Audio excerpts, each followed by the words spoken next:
O eto, mukhang mag-aalok ng reward ha.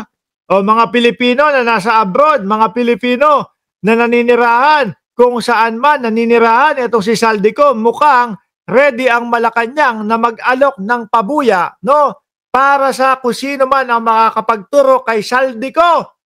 Ayan. Kaya lang, hindi po basta-basta yan, mga bossing ha. Bakit to? Ang daling magpalito ng anyo ni Saldico eh. Biruin mo, 4 na buwan lang, ilang buwan lang, ang payat na.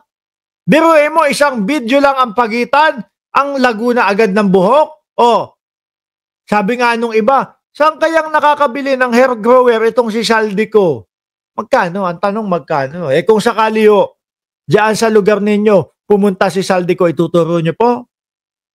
Paano kung operang kayo ni Saldico? O, nako, eto, mas malaki, dodoblehin ko ang bigay ng Malacanang sa iyo. Huwag mo lang ako ituro. Ganyan, di ba? Dami pera niyan, mga kababayan. Nakita nyo nga ho, yung kanyang mga bolt doon sa loob ng bahay. Kasing lalaki ho ng mga tao eh. Di ba? O, basahin ko muna to. Sabi dito, Abante News Online, bukas ang Malacanang sa mungkahing mag-alok ng pabuya para sa makapagtuturo at makapagbibigay ng impormasyon sa pinagtataguan ni dating ako Bicol Party List Congressman Saldico. Eto kung dito sa Cayman yan, tapos ang offer ng Malacanang 2 milyon para ituro si Saldico. Naku, hindi ako magdadalawang isip. Kahit nga siguro walang offer, pag nakita ko dito sa Cayman Islands yan, mga bossing turo ko agad yan O kaya i-video ko, no? Bahala na si YouTube ang magpasweldo sa akin. Si Saldico nandito sa Cayman Islands. Tapos tatawag ako sa Malacanang o tatawag ako kung sino man yung mga vlogger na may connection o makaka-connect sa akin sa Malacanang. Tatawagan ko, uy, ganito. No, Malacanang, no, makipag-coordinate kayo sa Cayman Islands. Nandito si Saldico. Para yung pulis na ng Cayman Islands ang aaresto. Di ba, mga kababayan? Ganun. Sabi nila Gaspi, OFW, kunan ng video pag nakita na aali-aligid si Saldico. Nakamonitor kami sa Europe. Interpol, mahuhuli si Saldico soon, no? Biruin mo yan. Magkano kaya? Ang tanong. Reward system, ikokonsidera ng gobyerno para maaresto si Saldico. Mag-ready na din ho kayo, mga kababayan. Mag-ready na din ho kayo. Bakit? Mag-ready kayo doon sa naratibo ng mga DDS na naku, pera ng taong bayan na naman ang gagamitin para maaresto si Saldico. Ipagtatanggol na ho nila ito. Di ba simulat sa pool pa lang naman kanila nang iniidolo to? Kanila nang superhero ito? Pagtatanggol nila yan. Ano po? Dati ang sigaw nila, Saldico, umuwi ka na. Ngayon, hindi na ho. Saldico, wag kang uuwi kasi ipapapatay ka sa Pilipinas. Biruin nyo. Lahat to pinapaniwalaan ng mga DDS dito kay Saldico. Pakitaan lang ng simpleng maleta, pakitaan lang po ng madaming maleta, okay na po sa kanila yon. Maniniwala na po agad sila dun, mga kababayan. Ang maganda, kung sakali man makita si Saldico, talagang videohan, no? Subaybayan. Wag yun ang lulubayan. Balay nyo, 2 milyon, 3 milyon. Ang maging nito, ang maging reward kay Saldico. Instant bilyonaryo ka na, di ba? Ikaw, Chi, Villanueva, ikaw, kung sakali na makita mo si Saldico diyan sa inyong lugar, o diyan, saan ba yan sa inyo? United States of Caloocan, o di ba? O kung makita mo diyan sa lugar ninyo, si Saldico, ano gagawin mo? Kayo ho, mga kababayan, ano ang gagawin nyo? Siyempre, ituturo. Ako, uulitin ko. Kahit nawala akong reward, ituturo ko itong si Saldico kung sakali man na mag-cross ang aming landas, mga bossing.